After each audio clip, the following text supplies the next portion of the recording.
changing the idea from estate to neighborhood. It's an interesting way of looking at it. With that, we're going to hand over to Sue Cooper, who's been doing a lot of really useful resident engagement. Sue. Thank you. I'm absolutely delighted that Gerry ended on community is not the problem. My background is in community regeneration. I've been a catalyst for numerous years, sufficient that I've been involved in 9 of the regeneration schemes that it's delivered or is currently delivering. I'm not saying that we're perfect or that we know the solution or the exact right way of engaging residents in community consultation, but I'm going to share with you today some things that have worked well for us, some things we've learned, some things we've done less well. I think the first thing that we have learned and we know is that change is scary. Just take a look at some of these.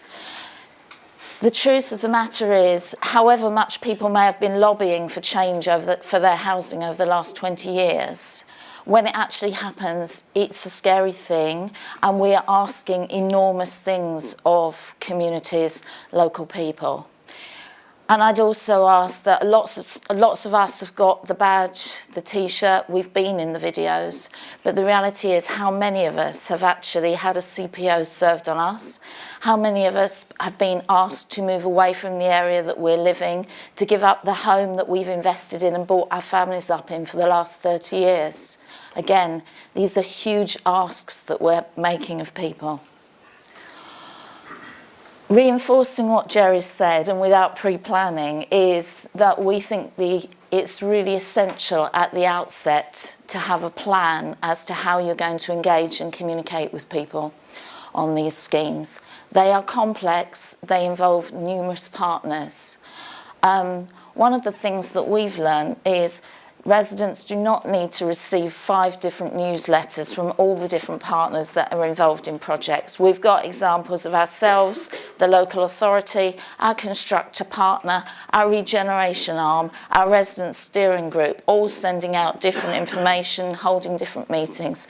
So let's agree a plan of how we're going to engage with the community and how we're going to communicate with them right from the outset.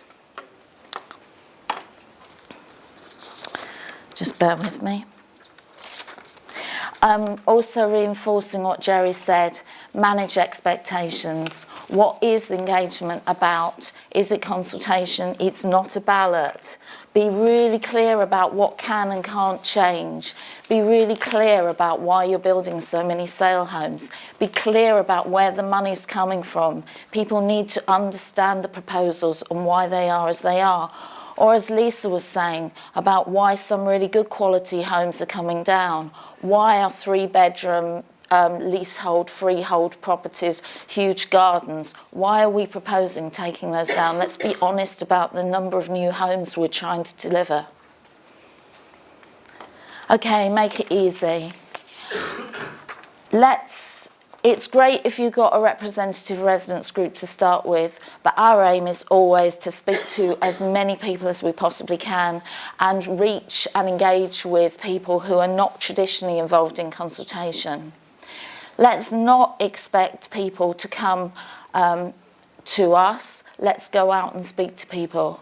One of the residents on the Havelock estate in Southall told us that she could get a room around the estate in 3 hours flat if she went to the school gates and talked to people. So what we did was we started popping up outside the school gates. This is us preparing on a winter's afternoon to meet people as they were coming out of school or going into school. We popped up outside bus stops, local shops and so forth. We go to sewing groups. We go to places where all people are already going and talking to them, rather than constantly asking them to come and see us.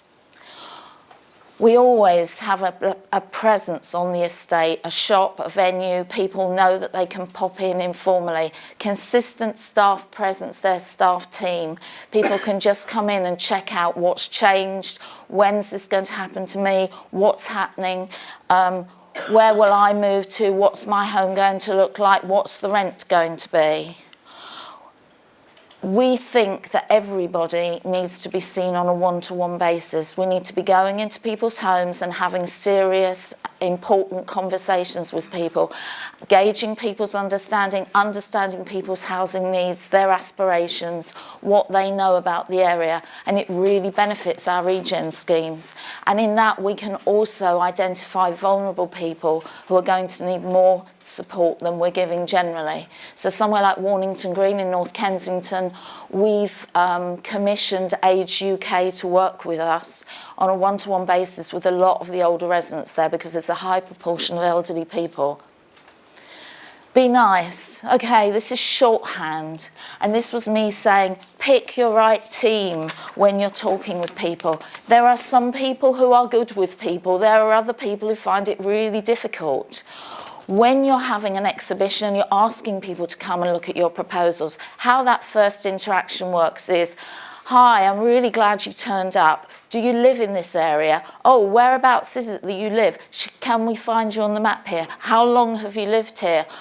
So what do you know about the regen scheme? Can I walk you around our boards and show you? Then we need our specialist partners who can tell us people and sit and talk through the detail of what the new homes might look like, the sizes of the rooms, whether people's wardrobes are going to fit in there and so forth. So all I'm saying is this is a bit of horses for courses. Get the right people there. Get repairs out of the way on the day. People are going to come in with huge amounts of problems and issues that haven't been resolved. And you need to say, yes, my colleague here is going to take the details of your repair and we're going to get it done. And you need to do that.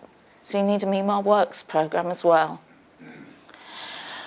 Food, we think, is really important. Offer some people things, break bread with people, thank people for coming out and making an effort and consistency, and really value people.